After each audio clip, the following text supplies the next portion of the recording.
as an Indian, I would think, how much can I really trust America if this is how a comprehensive strategic partner behaves with me when I want to be friends with you? I want a good trade deal. Isn't it, Siddharth? Prime Minister Narendra Modi was amongst the first of the bloc getting to the United States, talking about a deal by fall. 5 rounds have happened. For the 6th round, the Americans are to come to India on the 25th of August. But before that, this 50% and this threat of additional, is this pressure tactics? Do a deal on my terms, or the next round, the tariffs would even be higher? Gaurav, you know, Indian officials have been very tight-lipped and very calm and composed, and have not over the past 5-6 months done any planting of news of any kind. Yet, I must now say, and one can reveal this, the US approach during the conversations left many of our negotiators confused. They would be sitting in a room discussing something, trying to explain their concerns, but the US attitude was take it or leave it. Yes. And you know, people virtually leaving the room, next day they see a tweet which goes in some other direction from the political head of the country, the executive head of the country. So it's not been easy talking to the US officials. And by the way, we've been circumspect talking about it.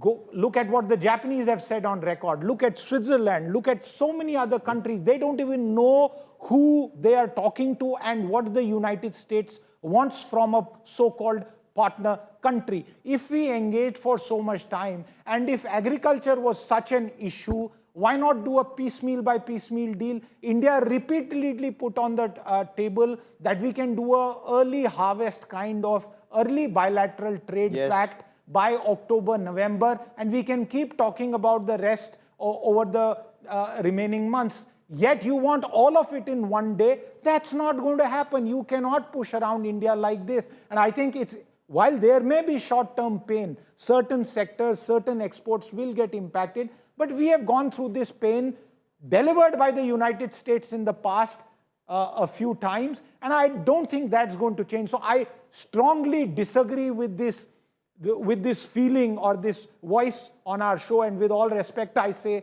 that we have to change and we have to make a deal. Sorry, if it was left to me, no deal is better than losing self-respect and your own standing. You know, that's the question I'd put to Ambassador Kaju, if I may. Is no deal better than a bad deal? You know, India would want a bilateral trade agreement with the United States of America, but it can't be US wins, India loses, and compromise on our red lines. That clearly no government, no prime minister can afford. I think you are absolutely right, Gaurav.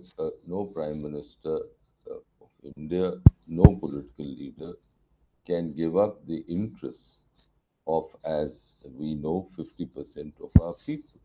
There is a fundamental difference between the American economy and us. Yes, we are growing at a very rapid pace, but we have still vast grinding poverty. And that Yes. is the first concern of any Indian political leader. It has to be.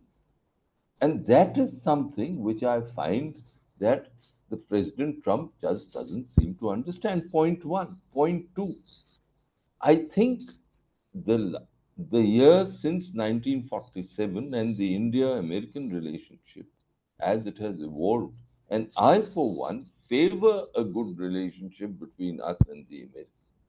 I think all this should have, uh, I'm sorry to use the word, taught the Americans that there is a certain Okay, resilience. but Ambassador Kaju, in your appreciation, will this actually impact the overall India-US strategic partnership when it comes to security cooperation, when it comes to our strategic partnership? Will all of that, Catherine Hara, in your view, also be impacted? You know this region, you've served in India, your appreciation, will this impact the overall relationship?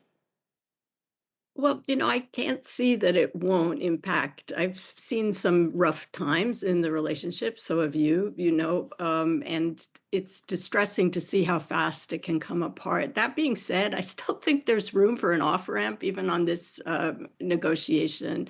I suggested, for example, on dairy, on GMOs. That's another thing. For some reason, India seems to have trade barriers that really were set up as protectionist, in my view, by the EU. There's no health risk to GMOs. It's been decades now. So I do think if both sides really wanted an agreement, we could get an agreement. I think the bigger question is, now that it's inflamed like this, who steps back and say what the bigger picture is and what we have to gain? Not just China. Everyone always looks at the risk of China, but the risk to the benefit of our overall relationship. Those people-to-people ties, IT, real coordination and innovation, space, health is an area that seems to have fallen off the agenda. There's so much we can be talking about Oh, other than absolutely. China. No, but the point is when you say who will back out first, but India's done nothing to aggravate the situation.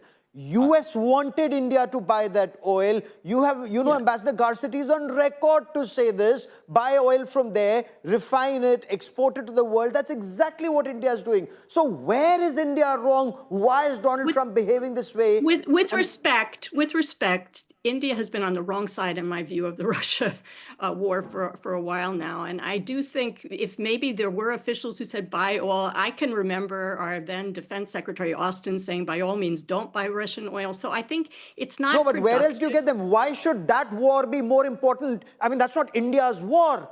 We didn't start that fight. We didn't start the fire. Why should the Indian taxpayer or the Indian middle class or the Indian poor suffer for that war between Russia and Ukraine?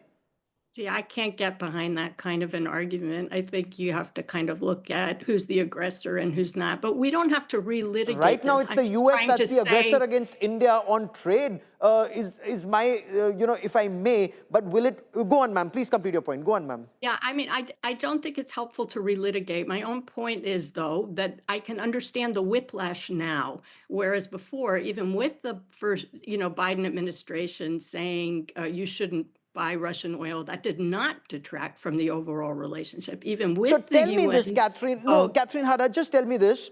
India should not buy Russian oil, but European Union should continue to buy Russian LNG, and America should continue to buy uranium from and chemicals and fertilizers from Russia and continue to fund that war. I'm actually trying to say something in support of India's position on this, but not that. Not buying the Russian oil, but why the reversal and why directed only at India. And I don't think it's helpful.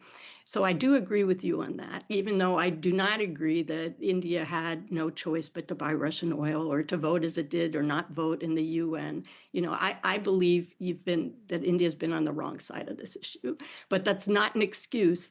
I will say just one thing, because I'm almost getting to the point where I'm being required to counter a little bit. Your trade negotiators are known to be tough negotiators. And there are a lot of Washington negotiators who have a long history of negotiating. I think it's time for, flexibility on everyone's part. I can see that it is possible to get an agreement. What I'm more worried about is the backlash. Okay, Ambassador Kajju, in your appreciation, will this impact the overall relationship? Healthcare is something that Catherine Hara was talking about. Strategic partnership, military hardware. If I were to go back once again to 1998 and where suspicions about United States were huge, I'm not even going back to the Henry Kissinger-Nixon era. Our entire Sea King and Sea Harrier fleet was grounded because the Americans imposed sanctions on us, and that adversely impacted India's defense preparedness. Many in the armed forces said never buy American military hardware, especially critical military hardware, sir. Are we going back to that times?